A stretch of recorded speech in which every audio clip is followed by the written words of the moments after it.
Okay, so we forgot to hit record on this video. Welcome to the video. We're here. We're recording.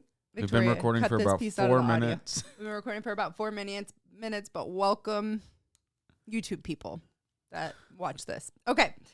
So, yeah. So we're just kind of talking through, honing in. We've been really trying to reflect over the last month and a half that we've been off. All right, what do we were really narrow at first, just talking about real life, real struggles. Then we kind of broadened with a force to be reckoned with. And I'm just really excited about the direction we're taking this year, especially, I'm just going to say it because it's an election year. Mm-hmm. The whole thing behind a force to be reckoned with is it is spiritual warfare, and it is we're living in a a post-nominal Christian society where meanwhile we're trying to still raise, good, solid Christian families. It feels often like we're swimming uphill, swimming upstream, and I like swimming uphill. And honestly, families are under attack.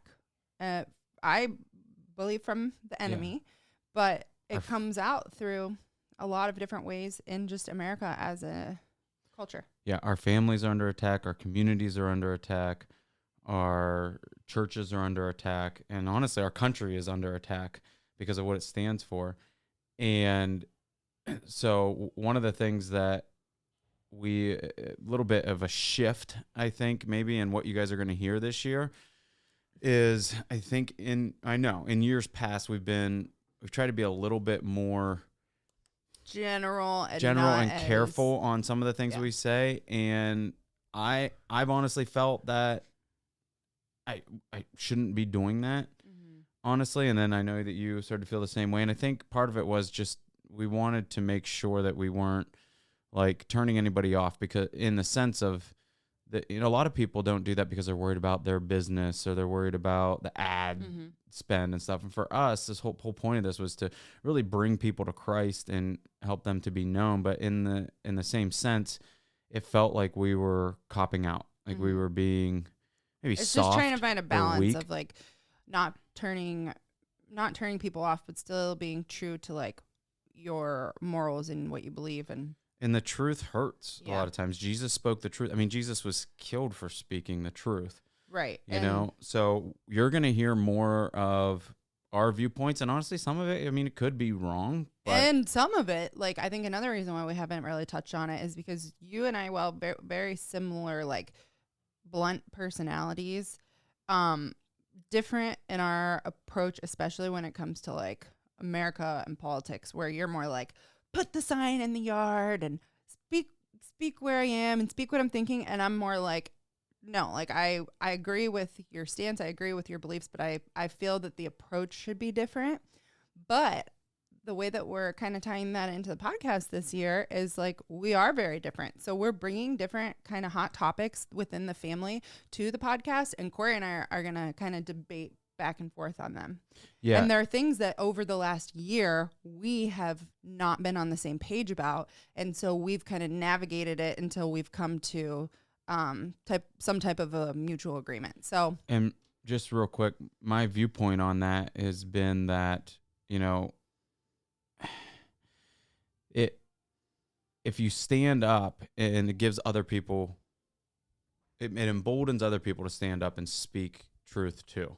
And if you just sit back and the whole terminology of the phrase, the silent majority, really it was a way to get the majority of people and how they feel and view the world and what their worldviews are and their thoughts on things to be quiet, so that the minority opinions, the minority of people can have more power, have more influence, and have more control over us. And we really see where that's gotten us. So my viewpoint is that by speaking the truth, speaking our worldview and how we truly feel about things, will embolden others to do the same, so that truth can reign supreme again.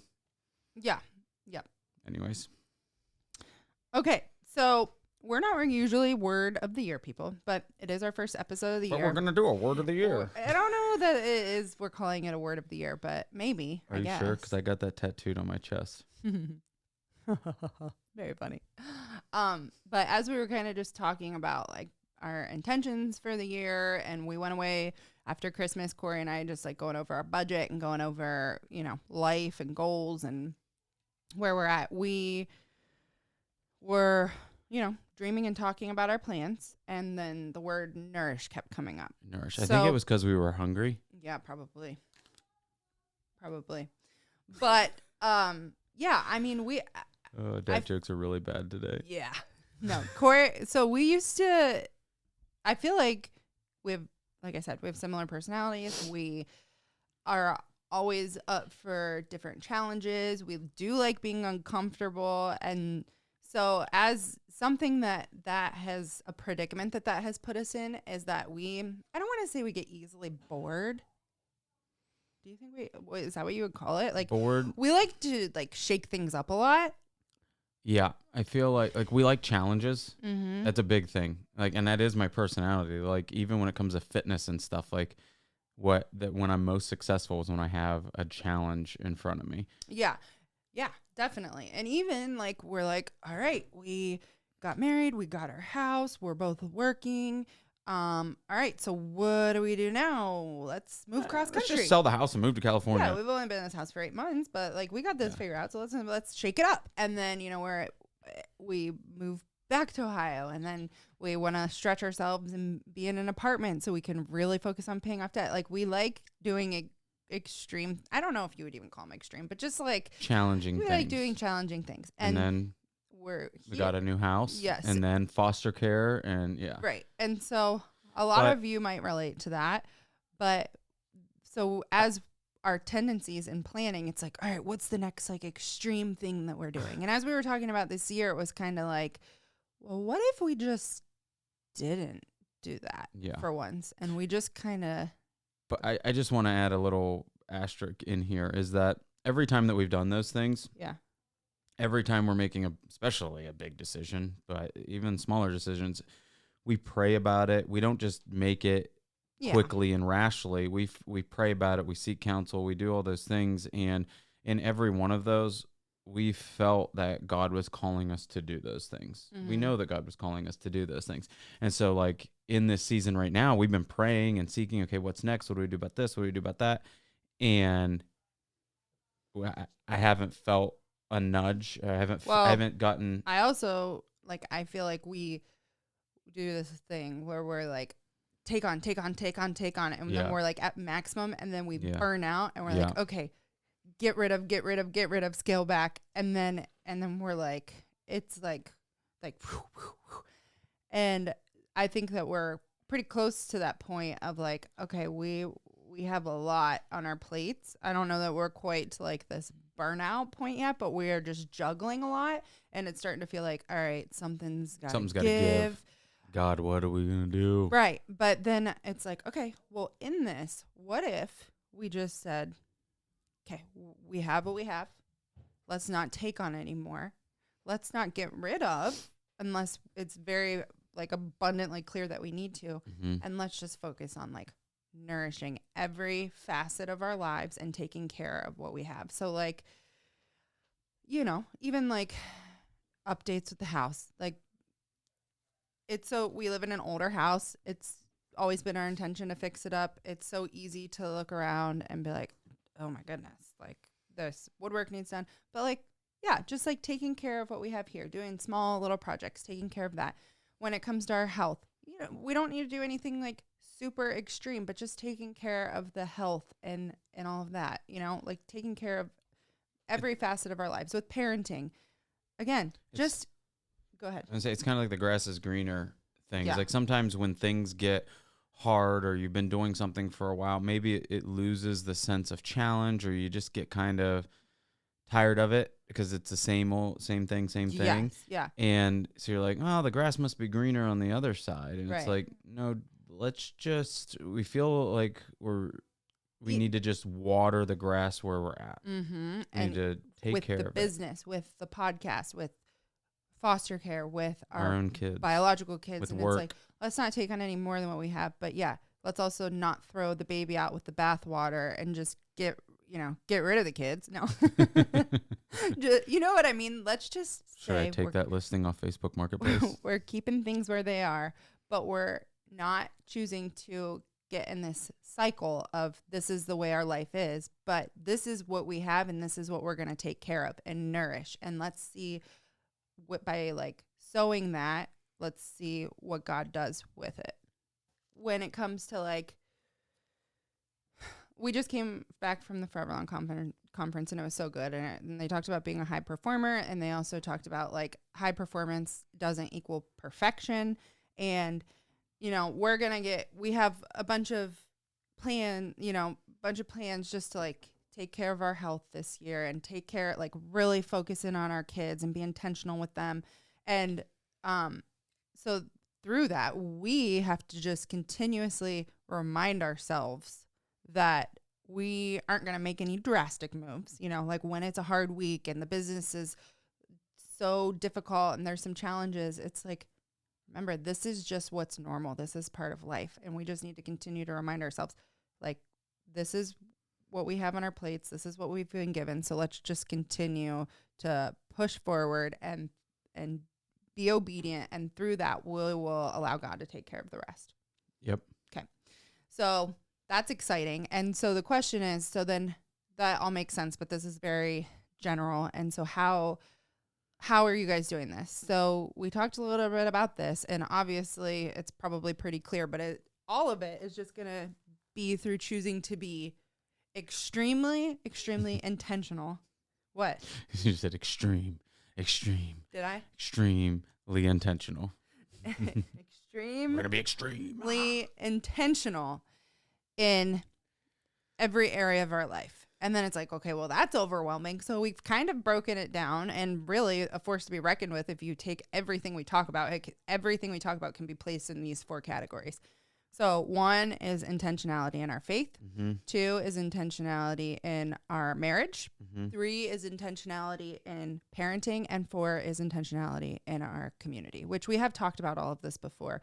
And so each of our episodes, you know, the whole heart is like, we just want families to rally. We just want a bunch of families to rally, to listen to this podcast, to be inspired, not because we're anything special, but because we're all walking through the same phase of life and we all have the same challenges, even though sometimes this phase of life can feel very isolating when you have behavior issues with your kids or issues at school, or you feel like, you know, worried about what's going on in the public school system, or worried about what's going on in politics, or your kids feel like they're a little bit different because of the rules and the boundaries that you have within your family.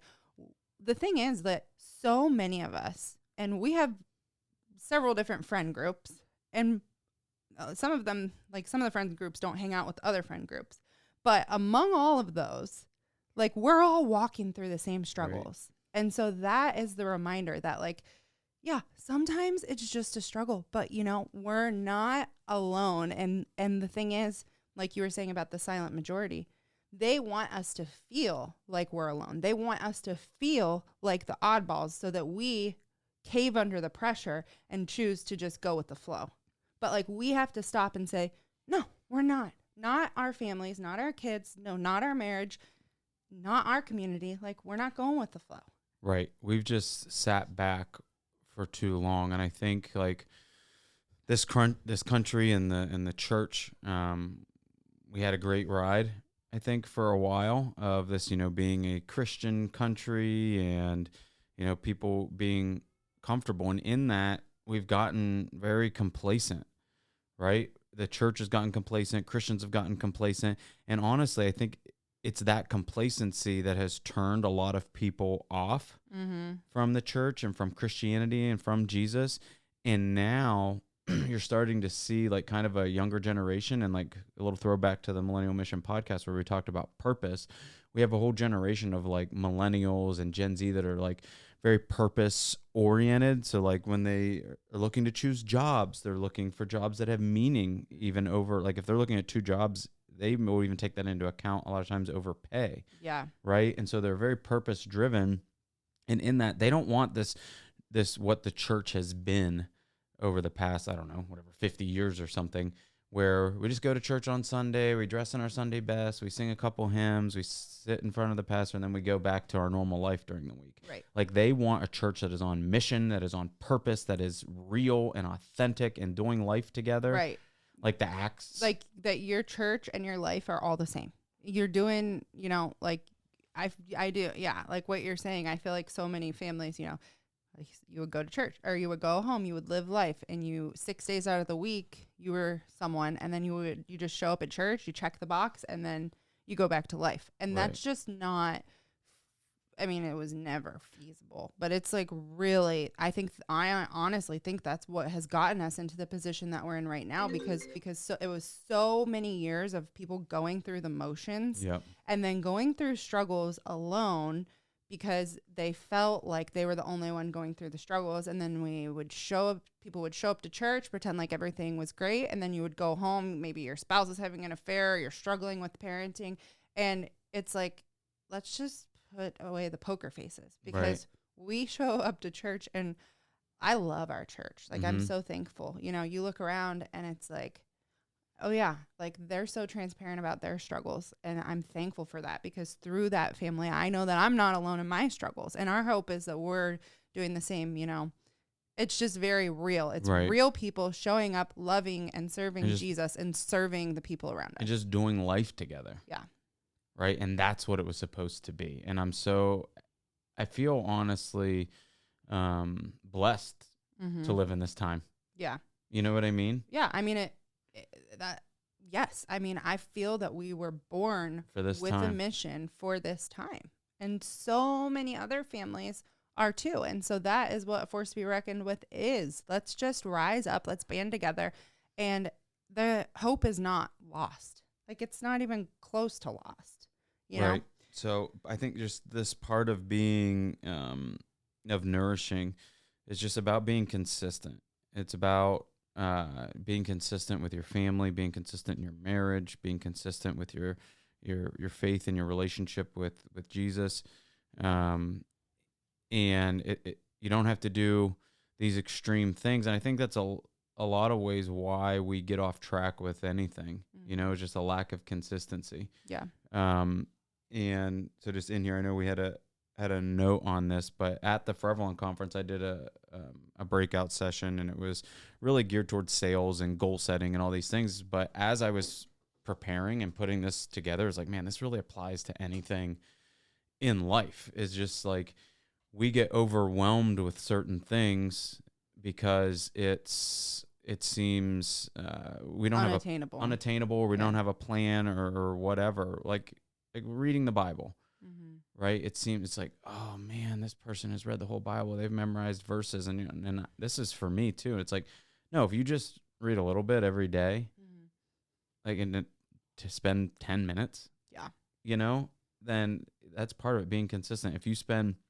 10 minutes talking with God, if you spend, just a little bit of time talking to your spouse, just the two of you, that helps with your relationship. If you spend quality time with your kids, it doesn't have to be quantity, just quality, just, an hour or something or whatever, just a little bit of time. I was just talking to a friend about quality versus quantity time with our kids, which we should do an episode on that, because it's something that I've really been thinking about a lot recently, because what is quantity if it's not quality?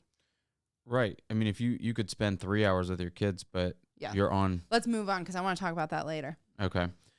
All right. So do you want me to tell the story? The 20-mile march. Yeah. If you're looking at anything in your life that you want to be consistent with, if you break it down into manageable chunks, and it can be like a stretch goal thing, whether it's reading the Bible, fitness, intentionality with your community, whatever it is, being consistent wins the game. And so there's this story, true story. In 1911, the South Pole nobody had been to the actual physical geographic South Pole. There were two explorers, and they set off. It was 800 miles, and the guy's name was Raud Amundsen and Robert Falcon Scott were the two explorers. And so Robert Falcon Scott, they both had the same amount of team members and everything. His plan was, okay, If the weather is good this day, we're going to do 40, 50, 60 miles that day. And if the weather's really bad, we're just going to hunker down and, gain our energy and then go back the next day.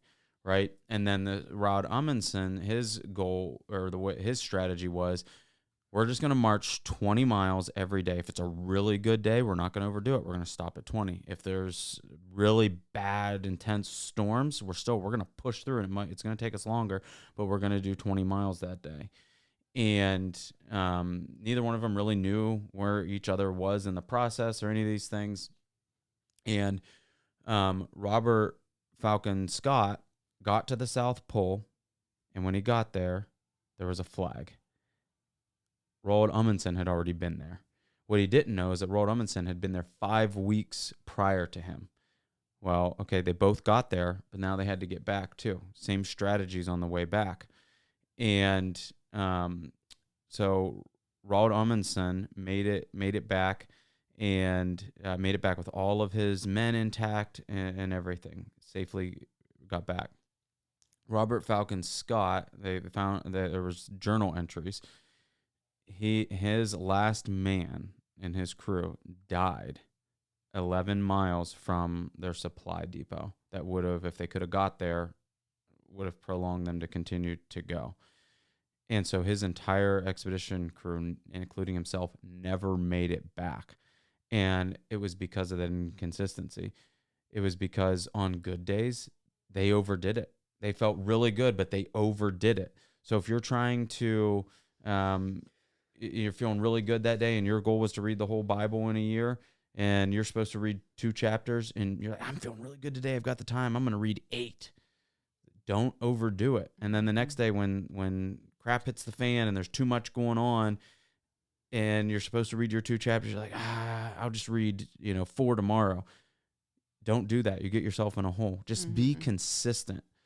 And just the last thing in this was, he's the quote from Kobe Bryant. And after Kobe had retired, he was coaching his daughter's AAU team, and he told all the parents, he's like, I'm going to guarantee that your daughters are going to make it to college basketball. And they're like, what? How can you guarantee us this? And he said, well, the average player plays basketball about an hour and a half, 2 times a week. He said, your daughters, we're going to play basketball 2 to 3 hours every single day, no matter what's going on. He said, if you do that over time, you're going to take quantum leaps over everybody else around you. He said, it doesn't matter where you start, what your skill set is, how tall you are, what your athletic attributes already are. If you just do the work and be consistent with it, it's just math.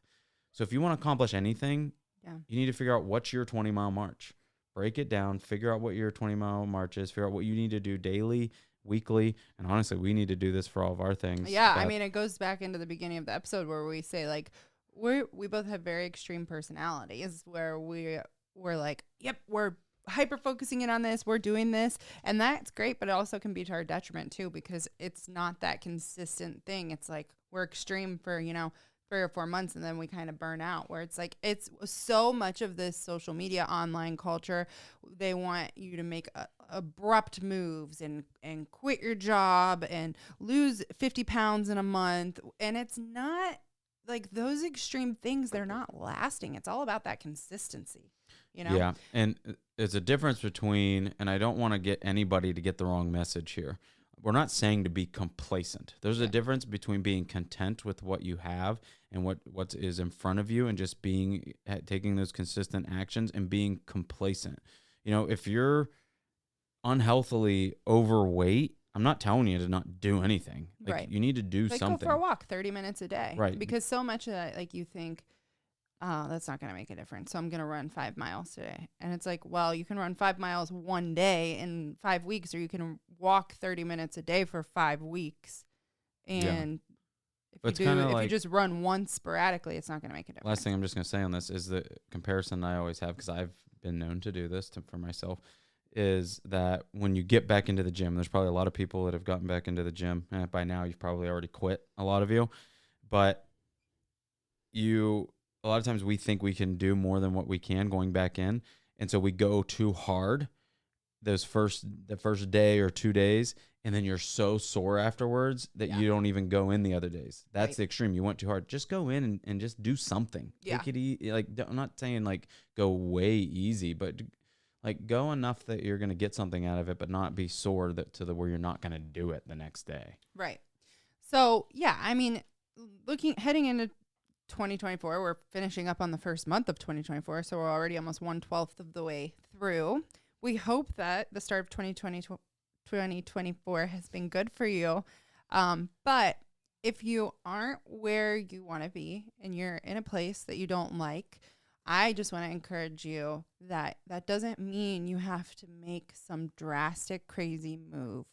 So often we think that's the answer. If you get on social media, that's often the answer if you hate your job, quit it. If you don't like where you are, move. And I think that there's a time and there's a place for all of that. But and for some of you that might be the answer, but more often than not, it's more about nourishing what you have. And so you want to know like what I really think the best part about being somewhere in life that you don't like is? Like, I think that the best part about that, if you're somewhere where you don't like, it's that you have the free will, because God has given us the free will. You have the free will to change it. Mm-hmm. And I honestly, it sucks to be somewhere where you don't like, but it's also such a gift that God has given us. I mean, how lame would life be if you had this challenge in front of you? You know, like weight is something I've struggled with